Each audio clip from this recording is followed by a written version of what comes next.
ট্রেন্ডিংয়ে থাকা এই গানের লুকোচুরিতে মেতেছিলেন মুস্তাফিজুর রহমান আর মাথিসা পাথিরানা। দুজনের জুটি চেন্নাই শিবিরকে মাতিয়েও রেখেছিল বেশ। একসঙ্গে দুজন মিলে জিতিয়েছেনও অনেক ম্যাচ, প্রকাশ করেছিলেন নিজেদের ভাইচারার গল্প। তবে ইয়েলো জার্সির ডিউটি শেষে দুই বন্ধু আবার 22 গজের শত্রু হয়ে যাচ্ছেন দেশের জার্সিতে। টি-20 বিশ্বকাপে দুজনেই মুখোমুখি হবেন গ্রুপ ডির ম্যাচে। দুজনেই নিজ নিজ দলের অন্যতম বড় ভরসা। মুস্তাফিজের কাটারে যেমন নির্ভর করছে বাংলাদেশের ভালো কিছু করার, তেমনি পাথিরানার বলেই দ্বিতীয় শিরোপা জয়ের স্বপ্ন বুনছে শ্রীলঙ্কা। বাংলাদেশের ভালো করার প্রথম ধাপ হবে 8 জুন শ্রীলঙ্কার বিপক্ষে ম্যাচ জয় তুলে নেওয়ার মধ্য দিয়ে। তবে ডালাসে টাইগারদের সবচেয়ে বড় মাথা ব্যথার কারণ হয়ে উঠতে পারেন ফিজের বন্ধু পাথিরানা।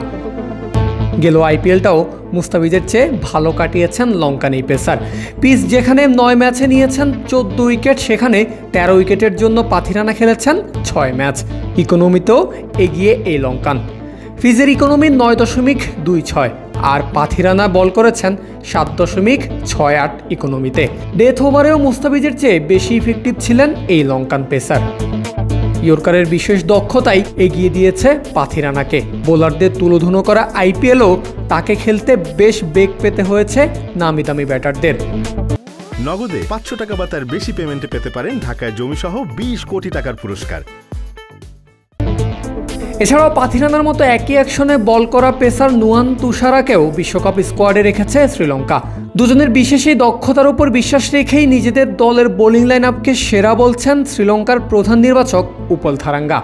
টি-20 ক্রিকেটে আপনি সবসময় ইয়র্কার নিয়েই কথা বলবেন, কারণ ছক্কার হাত থেকে বাঁচতে হলে এটাই একমাত্র বল। একই রকম ইয়র্কার দিতে পারেন এমন দুজন বোলার টুর্নামেন্টে পাওয়াটা অবিশ্বাস্য, একদম বাড়াবাড়ি। তাই মনে করি শ্রীলঙ্কার বোলিং লাইন আপ বিশ্বের সেরা। তবে দুই লঙ্কান পেসারের কারো আন্তর্জাতিক ক্যারিয়ারই খুব একটা সমৃদ্ধ নয়, তাই এক্ষেত্রে কিছুটা হলেও এগিয়ে থাকবে বাংলাদেশের পেস অ্যাটাক।